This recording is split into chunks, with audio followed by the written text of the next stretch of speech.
Alright everybody, it's time to talk about Weekly Shonen Jump 2026, issue number 36. On the cover this week, shockingly, we have Roku's House of Oddities. Series is doing very well, evidently, and that's awesome. I'm really enjoying it. It's a really good read. It didn't start off the most amazing thing in the world, but it's really won me over the course of its 16 chapters so far, which is pretty impressive. Cover itself is really nice. It's very simple but cute. I like the whole door thing. Looks nice. Beyond that, not a whole lot to talk about with this issue. There is a Kochikame one-shot featured in this issue, but it looks like Viz did not translate it. Yeah, shocker. So that will not be covered this week, but it is a pretty big deal, at least for Japanese audiences. I know Kochikame is not really a huge deal here by any means. We've never had any kind of official release for it whatsoever, and I don't even really know if we have a complete scanlation of it, to be honest. I don't really know if the demand is there for it. It's a gag manga about like a cop, pretty popular over there, but not so much here. With that out of the way, let's go ahead and check out this issue.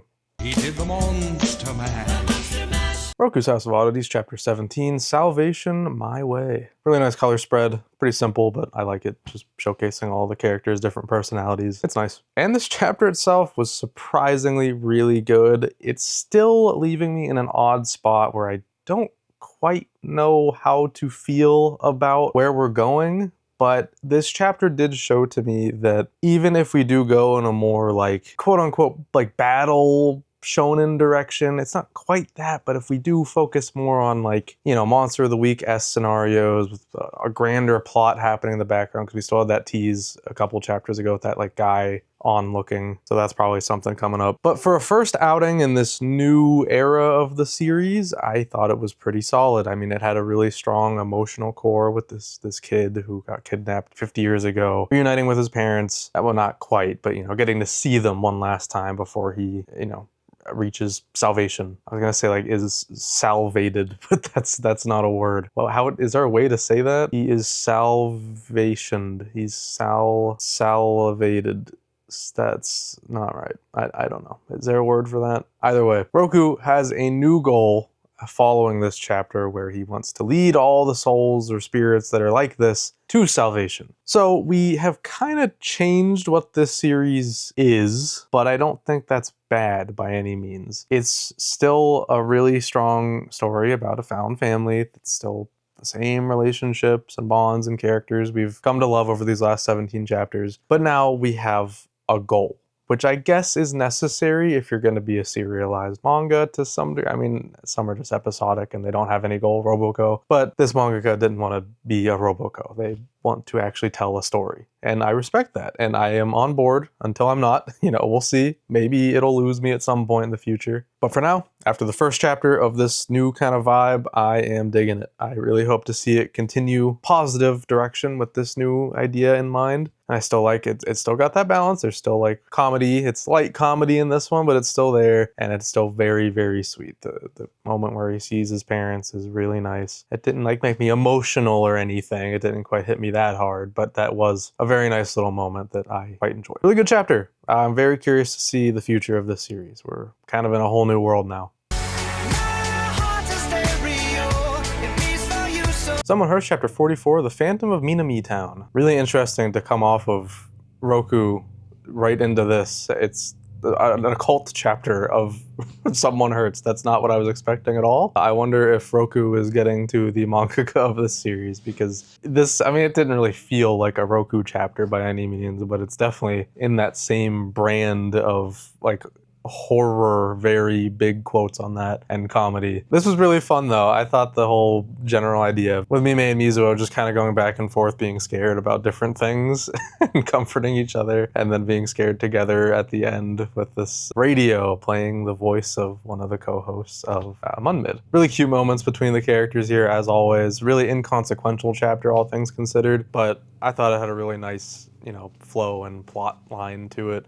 And the, you know, like twist thing at the end where it was revealed that that co-host, whatever, what was his name? Koyama. He wasn't even on the show or even like a radio show at all that day. So it's like, what did we hear? Ooh. Very fun. Very cute. Reminded me a lot of like Roboco chapters like this, where it's just like a big joke the whole way through, but then like the twist at the end turns out to be like something more serious and sinister. This isn't quite on that level, but it just reminded me of that. Very fun presentation. I guess it's pretty tropey for this kind of chapter where, you know, you think it's all bullshit the whole way through, and then at the end it's like, wait a minute, what? That's just like Scooby-Doo's whole gimmick, but you know, whatever. Cute. I liked it. Fun chapter. Get this man a gun. Sakamoto Days, Chapter 270, Prime. So I didn't quite pick up on it last week, but Uzuki's new persona is Sakamoto in his prime specifically, because it was developed, you know, when Sakamoto was in his prime, which I think is an interesting idea. It'll make for a pretty fun final fight here. And I'm still very much foreseeing the fight that I anticipated last week of like Sakamoto versus Uzuki in his prime. Like somehow Sakamoto will wake up and he'll just be like chill and normal and skinny and fit and ready to go, and that'll end up being the final fight. But this, you know, like whole group struggle, everybody coming together, the Nagumo part of the fight also was awesome, where it was just one-on-one for a little bit. That was so cool. And then now having like the whole group come together to try to take down this Sakamoto Uzuki. Pretty cool. I feel like this will lead to some pretty awesome moments, and I'm excited to see how this fight flows. Yeah, I don't know. I'm having fun. I know a lot of people are complaining, but that's just the Sakamoto Days effect. People love to complain about this series, and I get it. There are definitely things to complain about, but personally, guys, with this series, a series that I'm not like deeply invested into, I'm really able to seamlessly just kind of shut my brain off from the bullshit and just read it and have fun, because I don't take this series seriously, which I know might sound like an insult. I don't think it to be, though. I just think that this manga has set out to make something fun to look at without really much of a story. It has one, obviously, and there are a lot of moments in the story that I think are good, but for the most part, I really think this is just a device to deliver cool fights, and it does that. I don't know, it does its job. I think it's an entertaining read. Yeah, the stakes are really low all the time, nobody ever dies, but it's fun. I don't know.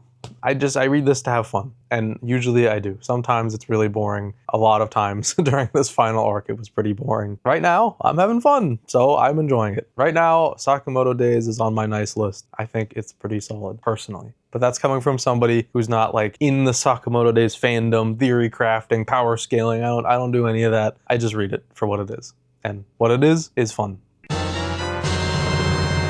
Ichi the Witch, Chapter 93, A Beautiful Break-In. Okay, so the mysterious man at the end of the chapter is Boxster, the guy with the coat from the Magic Keepers. Very memorable, very likable. We all love him, I know it. I'm very sorry I didn't recognize him last week. I apologize deeply to the Boxster community. This is a great shame that I did not remember him. I mean, obviously I figured he was a Magic Keeper, I just didn't know or care which one. And I still don't know or care, really. He's Boxster. Some people call him Boxy. He wants to be called Star. Okay, don't care. Anyway, we begin our new mission with our crew, with Boxster in the fray. I don't know what he's going to bring to this arc. But what I am enjoying about this new crew, which is, I mean, it's really just our old crew with like 2 more people in it, is this new relationship forming with Amadoro and Kumugi. It's really cute how Amadoro is just like really grateful to her and thinks very highly of her, and Kumugi has a whole complex where she thinks she's like worthless or whatever. It's just a nice balance. It's really cute to see, and even at the end, whenever they crash through the window, which looks really cool, you can see Amadoro. I mean, it's not like a you can see moment, it's literally just a whole page of seeing it, but Amadoro is holding Kumugi like a baby, basically, like princess carrying her, I guess. It's really cute. I like this new dynamic that's formed here. And it does lead me to think that we are probably going to get some pretty nice Kumugi focus here in these coming chapters, which is very exciting. I don't know in what regard, I don't know what she's going to do, but just the amount of screen time she's getting and the focus she's getting lately, I'm starting to feel like this might actually be the time we get something. I feel it. Yeah, we'll see. This is a cool chapter though. It's pretty much just like a setup chapter. Like, here's what we're doing, here's what's happening, here's where we're going, let's do it. And then we get there and that's where the chapter ends. So not a whole lot to say about it, but it was a really nice chapter. Akane-banashi Chapter 217, Natural Enemy. So we spend the first part of this chapter focusing in on Kaisei and Akane, having a little conversation just post their match, which I thought was really nice. Definitely my favorite part of the chapter by far, because we have Akane, after winning, being the one that needs consulted, and Kaisei comments on that. But it's for a very valid reason. I mean, Isho and Zensho just completely hijacked their whole momentum they were having, their moment. They just kind of stole it for their own performance thing, which sucks. That is a pretty bad feeling, especially because, as she says, this is the first time we perform together. It's like proper Rakugoka. But Kaisei cheers her up, and Akane, in turn cheers him up in some regard for losing, and it's a really sweet moment. I really love their relationship. It's so nice. They're like proper rivals in a sense, but they're friendly rivals. They're not like bitter rivals by any means. It's very nice. I really love this. And then we end off by kind of starting up this intrigue on Zensho, which is a gargantuan task, and I wouldn't really say it succeeded, to be honest, because listen, we all know the end result of this match. There's literally not a single chance that Zensho wins this. That would be such a stupid decision narratively. I can't even begin to explain how terrible of an idea that would be to have Isho lose. Unless it's some weird shit where he throws the match for some twisted Isho reason. I don't know. But all this hype we're getting on Zensho and being like, oh, he's actually a secret badass, watch out. And yeah, I know, he is a master. This guy is skilled, very talented, and it'll be nice to actually see what he can do, because he's been all talk for the entire series. But I don't know, making him out to seem like a proper threat against Isho is just funny to me, because there's just no chance in hell. Narratively speaking, there is no way he wins this. That being said, I'm still very excited to see him perform. I just think this ending bit of the chapter, trying to hype him up, didn't really land for me, because I just keep thinking about the future and how this will ultimately mean nothing. But again, I can't wait to see this. This is a very anticipated thing. We're all more excited for Isho. Obviously, that is the main event here, and that's why everybody's excited about this happening. We gotta get through Zensho first. Let's see what he can do, and then let's see Isho kick his ass. Kagurabachi Chapter 127, Smelting Part 2. Really good little wrap-up from the previous chapter. And it is a little random, I will admit, it comes out of absolutely nowhere, but that's kind of the point, where a guy comes out and attacks Kunishige and the others while they're just hanging out, using one of Kunishige's father's swords. It ties in really well with everything we know about Kunishige and this, that fact that just we are creating tools to kill people. That is what these things are for. And yeah, there is an art to it. And yes, it is important in some regard, but at the end of the day, we're making these things so people can kill each other. And that is a very tough reality to face, especially when you're that young. And then juxtaposed to where we see him now, how he is smelting again. And I love how important everybody around him makes it feel. I don't really know these people's names, to be honest, but this guy who steps in at the end with that awesome line, "This fire isn't going out." I love that, because it obviously has a double meaning for both the literal fire and Kunishige, as they just order him, don't look away. And he won't. He will not break his focus for anything. It's so cool. I love the absolute faith they have in him and that drive to get the job done, even when faced with people literally trying to kill him over it. Really, really cool stuff. I'm really loving where we're going still, obviously. We're kind of back in the swing of things. This is more what I expected to see on the return chapter. So it's nice we only got one chapter of something else, which, by the way, I love that chapter, so I'm not complaining. Yeah, it's nice to be kind of back on track with the main narrative of this flashback. Really good stuff as usual. Ultimate Exorcist Kiyoshi, Chapter 103, Your Continued Support. I loved this chapter. It's such a nice farewell to Misogi for the time being. I love how she opens up to the crew that she actually loves Kiyoshi, even though they already knew. That's very, very sweet. And that entire conversation she has with them, it's a very one-sided conversation. It's just kind of her spitting out her thoughts and feelings, but it's really nice and sweet. But then it kind of takes a darker tone as she states in her own mind her real reason for not giving Kiyoshi the weapon. She wants to take matters into her own hands and exercise Rushihara herself. Death flags are definitely waving there, which is unfortunate because we just met her, but you can definitely see a path forward for Kiyoshi getting that weapon in the future, potentially. Who knows? But I don't know. The series doesn't really kill people, or at least it has yet to, but 103 chapters in, I don't know, we'll see. It leads us perfectly into a nice transition to what will likely be our next like proper big arc, it's looking like. Kiyoshi's first mission as a cross paladin will be to uncover what happened to the chairman. He got stabbed, and I guess he's in critical condition. So it's the first big mission. I'm really excited about this. I really want to see how Kiyoshi fits into this new role of being a cross paladin, because we haven't really seen that yet at all. And this seems like a really cool way to do it. He's been given a major responsibility here for his first mission, by the way. Hopefully he gets some assistance. I assume he will, but I don't know how this works. Very excited regardless. This is awesome stuff. I can't wait. This series is just killing it, man. I know I say it every week, but I am just loving the series so much lately. It's awesome. Can't recommend it enough. It's just such a fun read. And it just feels like it's coming into its own more and more every single week, which is just so insanely impressive somehow. Like, how are you still improving and expanding upon your ideas in such a natural way? 103 chapters in, it's crazy. Usually most series have kind of found their solid identity at this point, but I feel like this series is constantly changing what it is and what it's doing in a natural and believable way. And I love it for that. It's just so awesome. You don't see stuff like this all the time. Akane-banashi Chapter 7, the Regolith's Domain. Honestly, not a whole lot to say about this one. This was kind of the least impressive chapter so far. There's just not a whole lot under the hood here. I don't really care for what's happening or saving this minister or whatever. The design of the bad guy we're fighting, the Regolith, is pretty neat. It reminds me a lot of Sauron from Lord of the Rings. But, you know, at the end of the day, it's just kind of some faceless thing for them to fight. And, I mean, it does talk, which I suppose is interesting. And it seems to be maybe we're gonna get like a look at more of the lore and the backstory of this world, because this seems to be somewhat related. This kind of feels like a, you know, old flame of the war that hasn't quite been extinguished, which, you know, I mean, I am interested in the history of this world. And we even get like a little bit of a flashback of Frank's past there, which, I mean, he's holding like a corpse or something. So, hey, that's something. I mean, a little bit of intrigue there. Guess we're going to be learning some more soon, hopefully. All in all, I don't think this was the most interesting chapter. It just didn't bring a whole lot of new stuff to the table that I thought was all that interesting or enjoyable. But the action and art was cool as always. And I'm definitely not giving up on the series by any means. This was just kind of a whatever chapter. It'll probably get better next week. It's just like,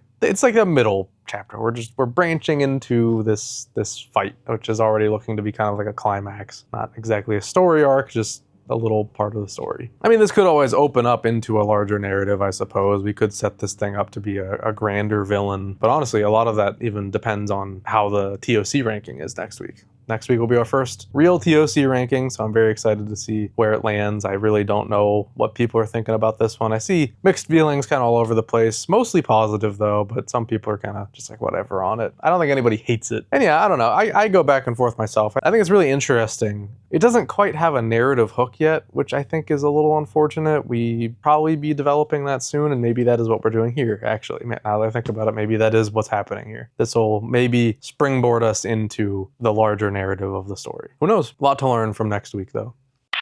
Shinobi Undercover Chapter 92, The Expanding Dilemma. Cool chapter, not a whole lot to note about it in particular. I like that we're getting the whole gang back in here. We got Umineko and Suzume joining the fray, which, I mean, I don't know why I didn't expect that. I guess for some reason I thought we would just stick to only Yotaka dealing with this problem, but I don't really understand why I even thought that. I guess because I was so in my head about the school festival arc from My Hero, where it's only Deku dealing with the serious thing. But no, yeah, we have the other two, and then obviously Hibari's got her own thing going on, but she helps in her own way by bringing everybody to the gym, which is a really smart idea, like a really cool way to combine the two plots here, where she's helping while being subtle about it and still doing her thing. And the return of Op at the end is really exciting. I'm glad to have him back, or them back. Mimizuku was fun and all, but this is the real guy. But yeah, I don't know, this was a fine chapter. It wasn't anything to write home about because, I mean, there weren't really any huge developments. We're just kind of setting the stage for all the things going on. Very accurate chapter title then, I suppose. We're just kind of expanding the situation. But it's all coming together in a really fun way, and I'm excited to see how the rest of this arc plays out. Should be fun.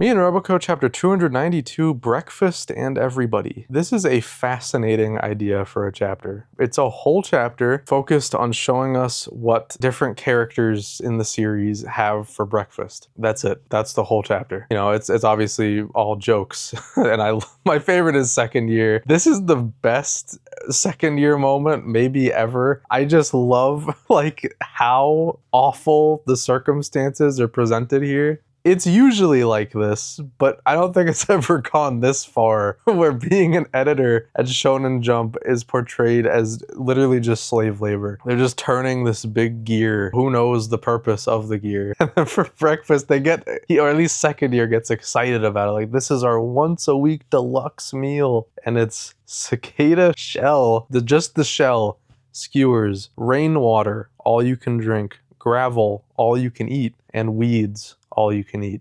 And he somehow spins it into a positive thing. He loves it. He loves eating that gravel. That's awesome. Happy for him. Yeah, that was a really funny joke, though. I enjoyed that. The dog gets like a gourmet breakfast, the dog guy, and then Roboco, I don't know, just food. Interesting chapter. I just thought it was really fascinating more than anything. It's a very odd idea for a chapter, but it was funny. So I guess it succeeded. Good job. Ridge Racer! Remember that one? Hal Formula Chapter 8, End of Qualifying. Got our first placement for Hal Formula, and not bad.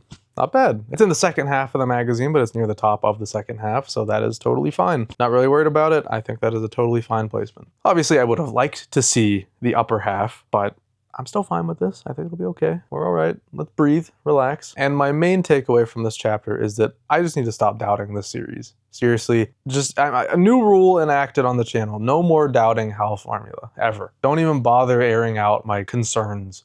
No point, because this addressed everything. We don't get to see everybody do the qualifying lap, but we do get to see at least the most important person here do it. And it was presented in such a cool way. I want to shout out this double page spread of this 0 error spread. I guess it's not technically a spread, it's like 3/4 spread. The pattern in the background, that big wheel thing, it's one of those optical illusions where if you stare at the center, those little arrows, it looks like they're moving. And I was mesmerized by that for 5 minutes. I just kept staring at it. It's just really cool to see in a manga. I love that. I thought that was a really cool thing to incorporate. And yeah, he just barely beats Miharu's time, which is exciting. I think that's a neat little rivalry. They're both in the same skill range, but just that slight advantage is enough to make you be like, okay, let's see here. But obviously in an actual race, it'll be totally different. There's a lot of other stuff going on. It's not just you on the course, obviously. Makes me very excited to see this race. I cannot wait. I love how much time we spent on the qualifying lap. Genuinely. 3 chapters of it, so that means the race itself has to be, I don't know, give me 10 chapters. Seriously, I want a big, long race. I want to see every detail,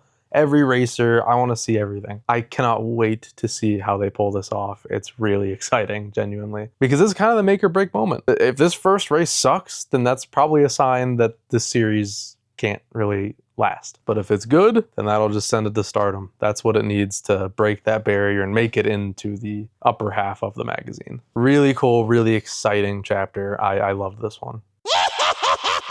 Witch Watch Chapter 257, Bone Crisis Part 26. I honestly thought we were going to continue with that flashback. I'm really surprised that it's just over, but oh well, it is what it is. Actually, it could continue more. Maybe we'll cut back to it. I don't know. We'll see. Regardless, I like this page of the whole crew just standing up to fight. And I guess, if anything, this chapter did make me understand what we're doing with this character, this Shikimi character who I really still don't care about. But I get it. We're kind of going for an inverse of Morihito's story where this is, in essence, I don't think literal, but I think essentially he's, a familiar who failed to protect his witch is basically what this story is. And Morihito's the one who definitely didn't fail, but I guess could. And this is what Morihito could become if he failed or something. A look into a grim reality of yourself, I think is probably what we're going for here. And that's all right. That's fine. Certainly nothing groundbreaking, but I mean, it's good enough for what this is. And yeah, I mean, I'm excited to see a whole team fight with the entire gang. I think that'll be fun. Probably pretty low stakes. I can't imagine we're losing anybody beyond Wolf. There's just I cannot see this series killing anybody off, really. So it's probably just going to be a little fight and finish them off, and then we'll start ending the series. We're just kind of gearing up for the end of this conflict, which I'm looking forward to, but it's still not the most interesting thing in the world, to be honest. I'm ready for the return of slice of life stuff and comedy, which I'm sure we'll get in the final chapters. Baby, I'm playing on you tonight. Animal Signal Chapter 9, A Wolf's Ears Don't Lie. It's a very Tsubasa-focused chapter, which was cool. Kokone didn't really do anything. She just kind of told us what Tsubasa was thinking. But I'm down for that. I'm glad we got something like that because it's been very Kokone focused since the beginning. And this is a fun chapter to do it with. We have these new wolf characters. There's two of them. We only get one for most of the chapter. Roga was like this big tough badass, but then Tsubasa starts utilizing his animal knowledge to basically just like turn him into a real dog by petting him and shit. It was funny. It did make me like mildly uncomfortable because I kept thinking about like in real life, what would this be? Like in a court of law, what would this be ruled as? You know, like if we had animal people in real life and you started like touching their ears and petting them and reverting them into their animalistic instincts, what would that be? Would that be like a form of assault? It did truly make me feel uncomfortable, but it was also funny just to see the contrast of him being a dog and loving being pet behind the ear to then the next page saying, now I'm gonna kill both of you. A funny idea, and I'm curious to see how this, like, whatever this is, I don't know if this is gonna be like an arc or what, however it plays out. I'm really curious to see these two wolf characters come back into the fray, because they both got name cards. The other one is named Shion. So I have to imagine they're going to be reoccurring characters to some degree. But yeah, fun stuff. Interesting chapter. It brought some moral dilemmas to my mind, which I don't think I was expecting from Animal Signal. Doctor, doctor, give me the news. I got a bad case of... Doctor Chapter 27, Haiji's Long Day Part 2. Fine enough color page, I suppose. I don't know. It's whatever. I like that the guy from the first chapter is like a dude who is deemed important enough to be on a color page. And this chapter was actually really good. This is definitely like perfectly in line with what I want from the series. We have no underworld shenanigans happening here, no fighting, no nonsense, no drama. Well, I mean, there's drama, but not underworld drama. It's just doctor drama. It's like I'm watching an episode of, I don't know, Grey's Anatomy or something, but a good episode. I really love seeing this guy, Eiji Samejima, just be an asshole to Haiji, because he comes in here and he acts like he owns the place, and that'd probably get on anybody's ego. But then over the course of the chapter, he starts to realize that, like, okay, no, this guy's right. He was right about the little shard of glass in the heart. How's this possible? He sees it as like some, what does he call it? Like an occult thing or something, or I can't remember. He basically calls it like magic. Like he sees this as some bullshit, but it's all real. And by the end of this chapter, he comes to realize that, and he's like, thanks for becoming a doctor. You're the GOAT. I love that. This was actually a really good chapter, and from chapter 1, this kind of chapter is like exactly what I expected and wanted from the series. So to actually see a chapter be perfectly in line with my personal vision for what this series could have been, that's pretty satisfying. I am really into this one. Loved it. I'm so happy that this is where we're at now. I hope this is like the new norm to some degree, but it just won't be. I know it won't be. I'm not that stupid. There's a whole other side to this story that will definitely, unfortunately, continue to be explored, but maybe it'll get better. Who knows? Great chapter though. I'm glad we got this. Very happy about it. What are you doing, step bro? Anyways, Exorcist Chapter 156, Anger. This will be a pretty short one. There's really not a whole lot to say about it, but I can at least tell you I didn't mind this one. I am pretty happy to see Gakuro fighting with somebody new for a change. It's usually just himself. But having Shitotsu back in the mix actually makes this pretty entertaining. I'd pretty much completely forgotten what she was even capable of doing, and her powers are actually pretty neat. Her design is cool, and like her combat form. I enjoyed this chapter. I thought it was neat. I don't really have any big complaints. It wasn't really falling into any of the usual New Way pitfalls. It was just doing a straight action chapter with like a proper team fight where both people are contributing. Awesome. No complaints really from me. This was actually fun. Class 2B Hero Destroyerz, Chapter 15, 4 Eyes A, greater than 4 Eyes B, greater than 4 Eyes C. Interesting chapter, not my favorite, but I like the idea of it. It's a very, how would I say this? Overcomplication of a simple idea, I think is how I would best describe it. I don't exactly mean that in a negative way. It's just kind of Sorichi's style, seemingly. Like, to take what is something simple and blow it up into like a more complicated dilemma and also joke. Like, he does it for both comedy and serious stuff, and this is sort of both, I guess. I love how self-aware this manga continues to be. There's a very funny line near the beginning where they're the glasses gang is introducing themselves, and they literally just say, by the way, we're just one-off characters, so you really don't need to bother remembering us. I wonder how true that will end up being. It's really hard to say. Yeah, I mean, the rest of the chapter was cool. I think it's leading up to a decent moment coming up in the next chapter. It's interesting, and it didn't really go in a direction I was expecting it to by the end, but it was good. It was fun. I liked it. Not the best. It wasn't like really playing into its strengths per se. Hunter x Hunter chapter 416, Proclamation. Oh man, baby, we are here. This is insane. This is the stuff I've dreamed of seeing in this arc, and we're here.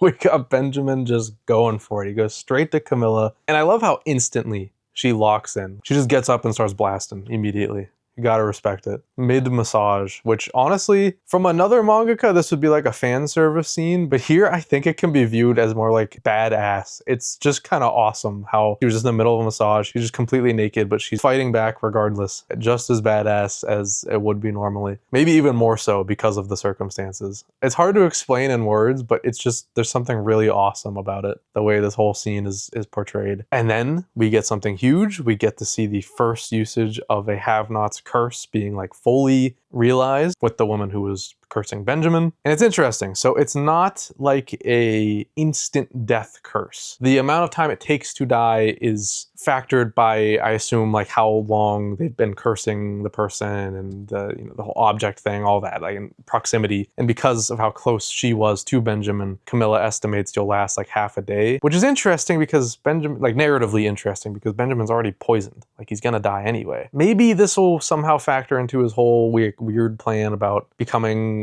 the Nen beast of the future king, that kind of shit. Maybe this will prevent that somehow. I don't know. I feel like this will have to have some kind of consequence. It can't just be for nothing. This is our first time seeing this. I really want to see like what this actually is like. But I mean, I think honestly the poison might kill him first, which is so interesting. I also like how he like basically awakens a Sharingan after he gets cursed. It looks a lot like it in the eyes. But I think it's meant to be like a screaming face. At least that's how I see it. But man, it really looks like a Sharingan. It could be a reference to a Sharingan, I guess. I don't know. Which would be funny because the scarlet eyes are basically the original Sharingan. So it's referencing what was once a reference or even like a straight up copy at one point. So yeah, this leaves Camilla in a really interesting spot. I really can't imagine what the future of her looks like. I mean, she's been poisoned, so that's not good. Is she just done? Benjamin certainly views it that way. A lot of question marks with Camilla, but that's always been the case. So nothing new there really. Then Serednich, all of this is so damn cool. I love everything he says to Salkov. He knows exactly what's gonna happen. Benjamin's gonna come here. He's gonna kill me. It's gonna look like I'm dead, but you'll know the truth. But it's looking like, I mean, if Serednich's plan is to be believed at face value, I guess he will be believed as dead straight up. But Nasabi will know that that's not the case because of the flame. But we'll have another fake dead prince, just like Hulkenberg. So things are going to get really complicated. And if it really does go public that Serednich is dead, like that's the public narrative, how is that going to affect Kurapika? Many questions here, but we don't even really know if it's going to go in that direction anyway. He might live this in a way we're not anticipating. I don't know. Obviously he's going to live regardless because of his ability, but like this might be, I don't know, some bigger thing. But yeah, super cool, especially the end of the chapter where he doesn't even let Serednich finish his sentence. He just shoots him straight in the gut. Like, hell, I'm not wasting any time here. It's awesome. I absolutely loved this chapter. This is seriously the stuff I've been dreaming about. Seeing Benjamin and Serednich go head to head like this. I mean, I guess I imagine it being a bigger thing, but we'll see what happens next chapter, man. We got some big stuff coming. Like, we're moving. We are really moving right now. Also I want to say, I don't usually talk about like paneling and readability for Hunter x Hunter because it's kind of in its own world when it comes to that topic. But this was a very readable chapter. Like I thought it flowed a lot better than a normal Hunter x Hunter chapter. It was much more like standard manga pacing and amount of dialogue, which was nice to see. I mean, it's been a while since we've had a chapter like this that isn't like a bunch of text on a page at once. So that made for a good experience. But I mean, I don't mind Hunter x Hunter the way it is normally either. Just calling attention to it. It's cool to see. Absolutely fantastic chapter. You can check out the podcast, The Hunter Association. I will have post-time skip Sam on as a guest this week, and we'll talk about it for probably another 2 hours. Check it out. Drawn to the Fire, chapter 16, One Step Ahead. This was pretty cool. I Still can't say I'm like completely 100% on board with this series, but it's getting me more and more every week. This chapter in particular really bumped it up for me. I just love how this was presented. I really like how this eye thing, like breaking through barriers, this eye beam is a running gimmick with this character. It'll make them memorable in the future. I mean, should the series last, which who knows right now. And I love the play that happens. It's not like a mind-blowing play. It's pretty simple, but that makes it all the better when he's like, oh, did you fall for that? After seeing through so many other little tricks and plays, it's that gets him. I love that moment. It's that shit talking continued that I just absolutely love. But it is kind of spun into a more positive thing for once, where he's like, yeah, this is what makes basketball fun, man. We're all here for the same thing. It's just fun. This was really cool. I actually really liked this chapter a lot. I wasn't expecting to like it this much, but I really did. This was a really, really good one, I thought. And I'm glad we're actually spending more time with this game. It's not moving quite as fast as others, which is nice. It's still probably not going to last all that long. It'll probably honestly end like next chapter, but I'm really enjoying it. Kinato's Magic, Chapter 26, Warped Magic. Not a bad chapter. I'm pretty impressed with what we're doing with Lene lately. I kind of never really thought much of her. I thought she'd just kind of be like a, supporting role character who mostly stuck back at the base. But we do also know that she's been learning magic, and she is definitely taking a stand here, which is cool. I don't know if she's going to be like a combatant here, but she might be. But even if she isn't, I think even just standing up to this villain the way she is pretty cool and remarkable. And by the way, this whole Order of the Apocalypse thing, I could see this being an avenue to end the series if it gets axed.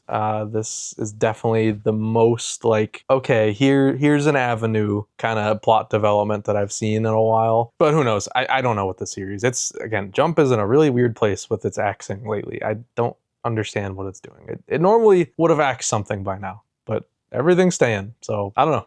We'll see. But I don't know. The stuff with Lene, I think, was really the highlight. There's not really much more for me to talk about. I thought this was actually a pretty strong showcase of her character, and I quite enjoyed it. Everything else, fine. New villain, whatever. Pretty standard stuff. And Kinato's involvement in this chapter was minimal, but we'll get more of that next week. Good stuff, though. I actually enjoyed it for the most part. Not bad.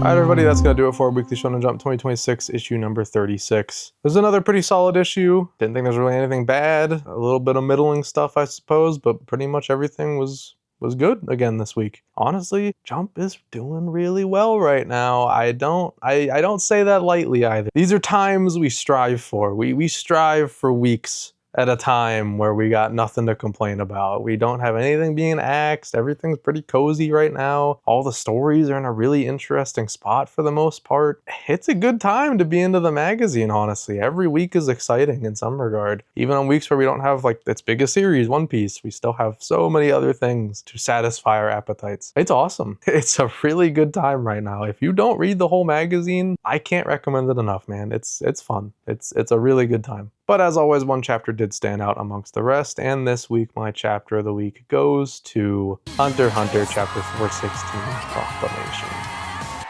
It was too good. Again, this is everything I have dreamed of from this arc. I am so happy we're here. This is so exciting. Every chapter from here on out is just going to be like, I'm going to be foaming at the mouth to read it. It's so good. This is just incredible stuff. Check out the podcast if you want to hear me talk about it more. But I've talked about it enough on this show, even as is. So we're good. It always ends up being my longest segment. I'm so sorry about that. It is what it is.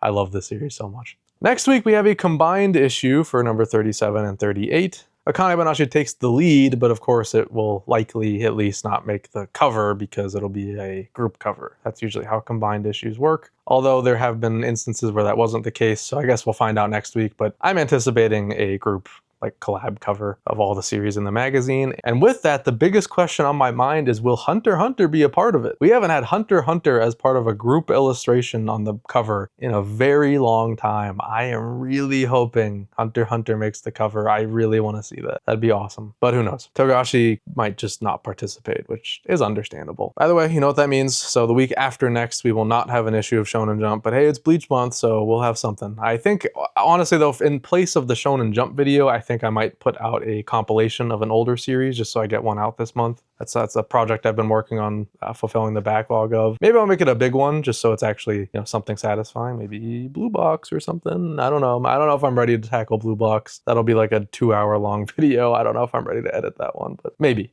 I don't know. I guess I'll have the time, so we'll see. I'll think about it. Anyways, that's going to do it for this week. Thank you so much for watching. Remember to like, subscribe, and comment with your thoughts on this issue. Let me know your chapter of the week, your least favorite chapter of the week, or anything else you'd like to tell me about from this issue. And remember, you can also become a channel member at 3 tiers. You can click the join button to see what tier works best for you. You get things like early access to new videos, emotes, exclusive monthly videos, your name in the credits, and if you join at the highest tier, you will get your name read out loud right now. So thank you to DJ Tengen, Milu Kitty, Braden Farrell, Halfpipe, Rafker, the Cosmic 64, Cosmic, Key to the Skies, Iliadis, Noobs Rock, Dan, The World's Worst, Menacing Pigeon, Papa Aeon, Gaming Anime Addict, BNE, Rocket Bacon, and A the Seller. Thank you all so much for your support, and thank you all for watching, and I will see you guys in whatever you decide to watch next. Take it easy, guys.